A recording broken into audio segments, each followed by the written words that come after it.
چلیے کوئی ایڈ کر دے، جو لوگ جوائن کریں دیر میں ان کو کوئی ایڈ کر دے، باقی میں درس شروع کرتا ہوں۔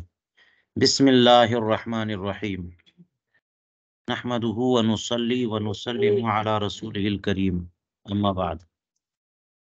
الاشباہ والنظائر کے فن ثانی میں مداینات کا بیان ہے، اور مداینات سے مراد وہی دیون سے متعلق تمام چیزیں، ابرا، اسقاط، استعفا، دین کا مطالبہ، کفیل، اصیل، دین کو بیچنا، ہبا کرنا، دین کے قبضے کا کسی کو وکیل بنانا، دین کو کسی کے حوالے کرنا، دین سے طلبہ سب چیزیں آ جاتی ہیں۔ دین کسی کے ذمہ، ادھر کسی کو کہ میں نہیں، اس سے لے لو جا کر کے، تو وہ حوالہ ہو گیا، پوری کتاب الحوالہ ہے۔ صلح ہے دین کے سے متعلق، قضا و شہادات، بہت ساری چیزیں ہو سکتی ہیں، تو مداینات میں ساری باتیں۔ دیکھیے کہتے ہیں وفیہ مسائل، اس میں چند مسائل ہیں جو ضوابط کی حیثیت رکھتے ہیں۔ کہتے ہیں الابراء عن الدین، پہلا مسئلہ کیا ہے؟ ہاں، دین سے بری کرنا، دین سے بری کرنا، تو دین سے بری کرنا بالکل درست ہے، عین سے ابراء درست نہیں ہے، دین سے ابراء درست ہے۔ اور دین کہتے ہیں معافی الذمہ کو، جی اس کو اچھی طرح سمجھ لیجیے تاکہ کچھ مسائل سمجھ میں آئیں۔ دین اور عین یہ آپس میں ایک دوسرے کی ضد ہیں، دو قسیم ہیں یہ، ٹھیک ہے؟ جو ذمے میں لازم ہوتا ہے اسی کو دین کہتے ہیں، اور عین تو مال ہے، لہٰذا اس اعتبار سے دین مال نہیں ہے، دین عین نہیں ہے۔ ذمے میں ہونا یہ ایک اعتبار ہے، ٹھیک ہے، اور اس کو ادا کیا جاتا ہے تو عین کی صورت میں ادا کیا جاتا ہے، تو جب عین کی صورت میں ادا کیا جاتا ہے تو پھر دین سے ابراء کر دیتے ہیں، تو اس طرح، ورنہ دین کو آپ دے کیسے سکتے ہیں؟ اس کا وجود ہی اعتباری ہے، ٹھیک ہے؟ اس لیے دین اور عین کو سمجھنا ضروری ہے۔ دین جو ذمے میں ہوتا ہے اور عین ذمے میں نہیں ہوتا، وہ تو خارج میں ہے۔ الابراء عن الدین اذا قال الطالب لمطلوبه لا تعلق لی علیک کان ابراء عاما، یہ ابراء جو کرتے ہیں نا، بری کرتے ہیں، ابراء جو ہوتا ہے، تو طالب مطلوب سے کہے کہ میرا، ہاں، تمہارے اوپر کچھ بھی نہیں ہے، لا تعلق لی، میرے لیے تمہارے اوپر کچھ بھی حق نہیں ہے، کوئی تعلق نہیں ہے، تو یہ ابراء عام ہے۔ یہ کیا ہے؟ یعنی جتنے طرح کے حقوق آ سکتے ہوں، چاہے دین ہو، چاہے کوئی چیز ہو، یا مثال کے طور پر مبی کا ثمن ہو یا امانت ہو، وہ سب کے سب کیا ہو گئے؟ ساقط ہو گئے، ابراء عام ہے۔ یہ ایسے ہی جیسے کہ وہ کہتا لا حق لی قبلہ، کہ میرا اس کی طرف کوئی حق نہیں آتا، لا نفی جن سے کہہ دیا اس نے، تو پھر سب کے سب ختم ہو گئے نا، تو یہ ابراء عام ہے۔ تو لا حق لی قبلہ کہے یا لا تعلق لی علیک بولے، یہ ابراء عام ہے، جتنے بھی حقوق اس کے ذمہ آ سکتے تھے وہ سب کے سب ساقط ہو گئے، سب سے ابراء ہو گیا۔ الا اذا، اب یہاں پہ ایک ضابطہ بتا دیا نا، استثناء دیکھیے، الا اذا طالب الدائن الکفیلہ فقال له طالب الاصیل فقال لا تعلق لی علی لم یبرأ الاصیل، جی دائن نے کفیل سے مطالبہ کیا تو کفیل نے کہا اصیل سے مطالبہ کرو نا، مجھ سے کیوں مانگتے ہو؟ تو دائن نے کہا کہ میرا اس سے کوئی تعلق نہیں ہے، یعنی تم کو کفیل بنا دیا تو اس سے کیوں مانگوں میں، میرا اس سے کوئی تعلق نہیں۔ وہی جملہ لا تعلق لی علیہ، جو اوپر کہا، کیا کہا تھا کہ اس سے ابراء عام ہوتا ہے، یہاں پر اس نے ابراء عام والا لفظ بول دیا، تو کہتے ہیں یہاں پھر بھی اصیل بری نہیں ہوگا، اصیل بری کیا بول رہے ہیں؟ لم یبرأ الاصیل، تو دائن نے دین دیا تھا مدیون کو، تو مدیون نے جب مطالبہ کیا دین کا، تو دائن نے کہا کہ تمہارا کیا ٹھکانہ کہ تم دو گے کہ نہیں دو گے، ایک کفیل لے کے آؤ۔ تو بکر جو اصیل ہے اس نے عمرو کو کفیل بنایا زید کے لیے، اور زید دائن ہے، تو عمرو جو کفیل ہے، تو کفیل کا مطلب یہی ہوتا ہے نا کہ دائن دونوں سے کسی سے مطالبہ کر سکتا ہے۔ ضم الذمۃ الی الذمہ کا نام کفالت ہے۔ تو عمرو جب کفیل بن گیا تو یہ زید جو دائن ہے یہ اصیل سے بھی مانگ سکتا ہے اور کفیل سے بھی مانگ سکتا ہے۔ تو جب اس نے کفیل سے مطالبہ کیا کہ لاؤ، تو کفیل نے کیا کہا؟ اصیل سے مانگو۔ تو اس نے کفیل کو کہہ دیا کہ میرا اصیل سے کوئی تعلق نہیں ہے، وہی جملہ ابرا والا۔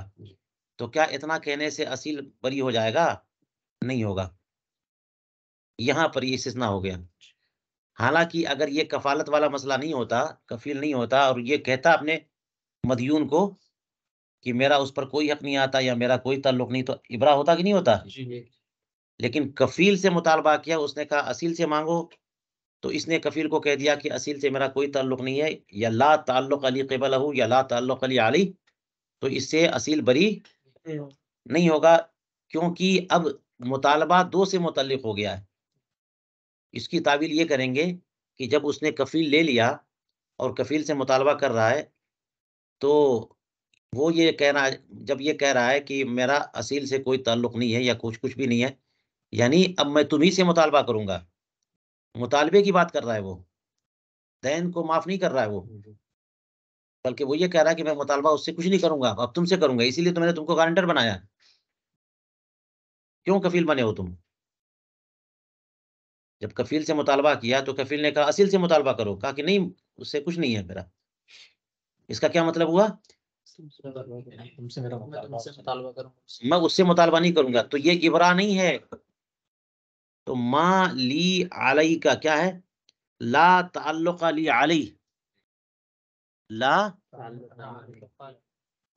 تعلق لی علی، یہ جملہ ابرائے عام کے لیے کافی ہے نا، اوپر بتایا۔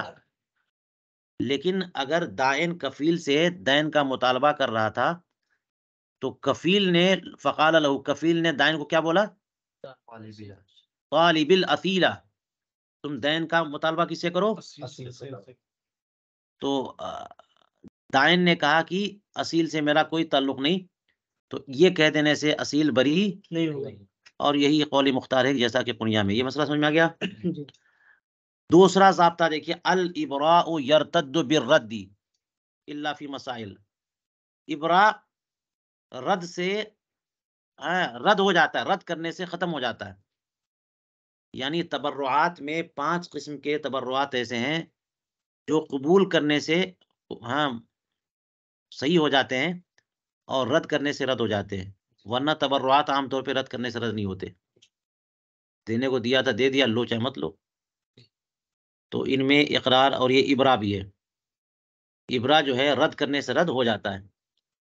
تو زید جو ہے اس نے سامان بیچا بکر کو، اور بکر کے ذمے تھا کہ وہ سمن دیتا، تو دین ہو گیا نا بکر پر، جو مشتری ہے، تو مشتری کو پیسے دینا ہے جو دین ہے، تو زید نے کیا کیا کہ اس کے سمن کو معاف کر دیا، بری کر دیا کہ چلو جانے چھوڑو، پیسہ مت دینا، تو یہ ابرا ہے۔ اب مشتری نے کیا کیا کہ اس ابرا کو رد کر دیا،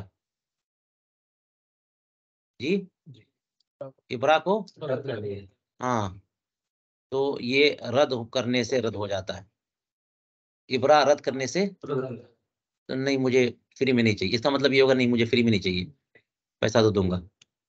تو رد ہو جانے کا مطلب یہ کہ پھر کل کو وہ مطالبہ کر سکتا ہے۔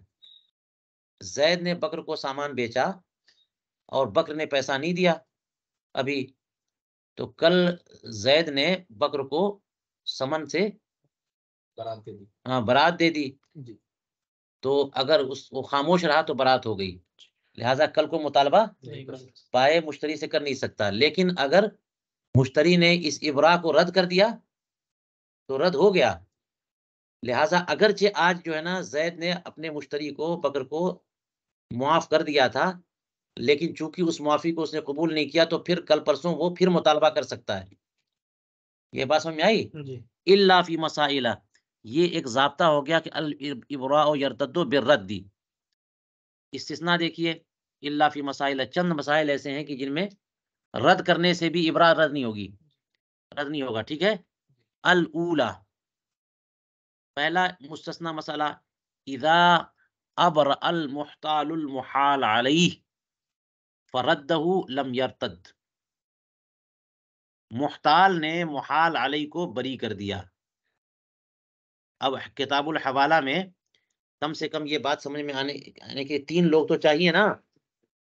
ایک محیل ہوتا ہے، ایک محال لہو یا محتال لہو ہوتا ہے، تیسرا جو ہے نا محال علیہ یا محتال علیہ کہتے ہیں. ٹھیک ہے. اس کی مثال یوں سمجھ لیجئے کہ زید جو ہے دائن ہے، اور بکر جو ہے مدیون ہے.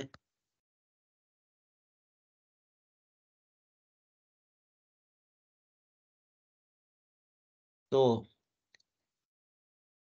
اسی طرح سے، اور زید خود مدیون ہے اس کا، عمرو کا. ایسا ہوتا ہے نا، زید دائن ہے اور بکر مدیون ہے، لیکن زید کے ذمے بھی کچھ دین ہے. کس کے؟ تیسرے بندے کے.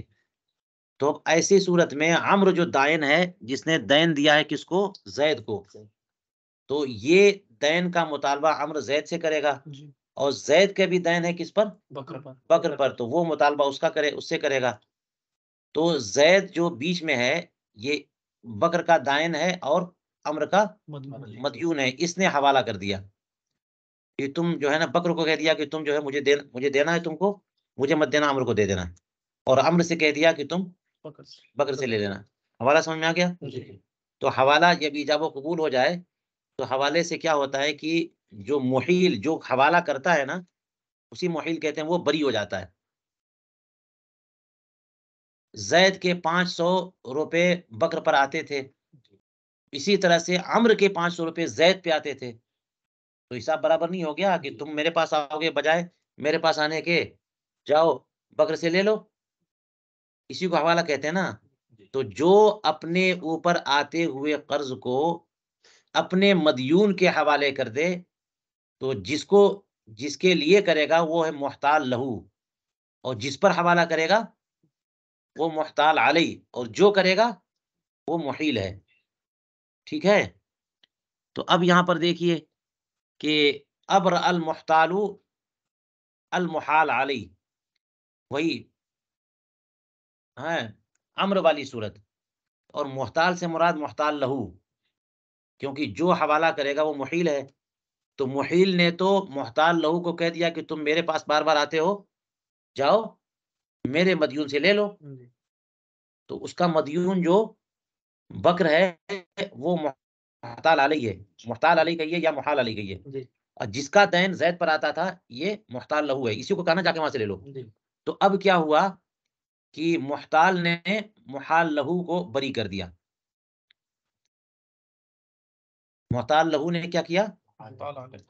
کیونکہ اس کا قرض زید پر آتا تھا، عمرو کا قرض زید پر آتا تھا، زید کا قرض کا دین بکر پر آتا تھا. تو اس نے زید نے اس کو کہا وہاں سے لے لو، تو اس نے اس کو بری کر دیا، جو کہ خود اس کا مدیون نہیں ہے. محتال علیہ جو ہے نا، اس کا مدیون، اس کے مدیون کا مدیون ہے. تو جب محتال لہو محتال علیہ کو بری کرے گا، تو محتال علیہ اگر رد کرے گا لم یرتد، یہ رد نہیں ہوگا. سمجھ میں آئی؟ تو گویا کہ اپنا مدیون ہے، نہیں مدیون کے مدیون کا دین کو رد کرنا، کہ ابرا کو رد کرنا. تو محتال لہو نے محتال علیہ کو بری کر دیا، اور اس پر جو ہے نا محتال علیہ نے قبول نہیں کیا بلکہ رد کر دیا. تو یہ رد نہیں ہوگا، لم یرتد، بلکہ وہ معاف ہو گیا. کما ذکرنا ہو فی شرح الکنز. یہ مسئلہ سمجھ میں آ گیا؟ تھوڑا سا یہ محتال اور محتال علیہ کی وجہ سے سمجھانا پڑا ٹھیک سے، لیکن اب دیکھیے آسان ہونا چاہیے. الثانیہ، دوسرا استثنائی مسئلہ کیا ہے؟ اذا قال المدیون ابرئنی فابرأہ فردہ لا یرتد. مدیون نے اپنے دائن سے کیا بولا؟ مجھے بری کر دو، تو اس نے اس کے کہنے سے بری کر دیا، تو اب اسے ابرا کو یہ رد کر دیا تو رد نہیں ہوگا، کیونکہ اسی کے کہنے سے کیا اس سے.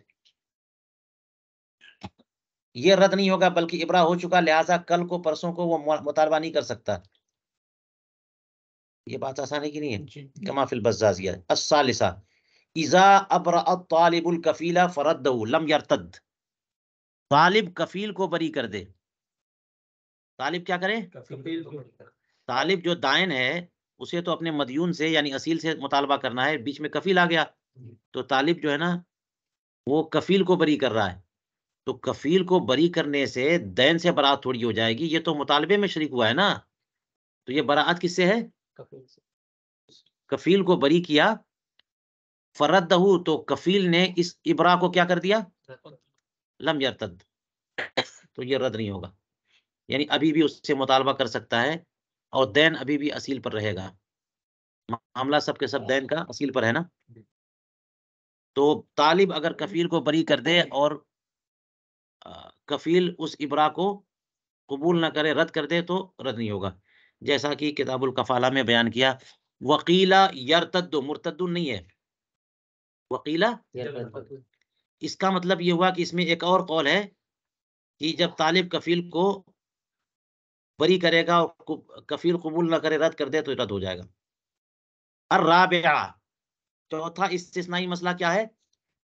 اذا قبلہ ثم ردہ، ہے جب مدیون نے ابراء دائن کو قبول کر لیا، یعنی دائن نے مدیون کو بری کیا اور اس ابراء کو مدیون نے قبول کر لیا اور اب رد کر رہا ہے، تو اب رد نہیں ہوگا. کما ذکر زیلعی فی مسائل شتہ من القضاء، کتاب القضاء میں مسائل شتہ میں ذکر کیا.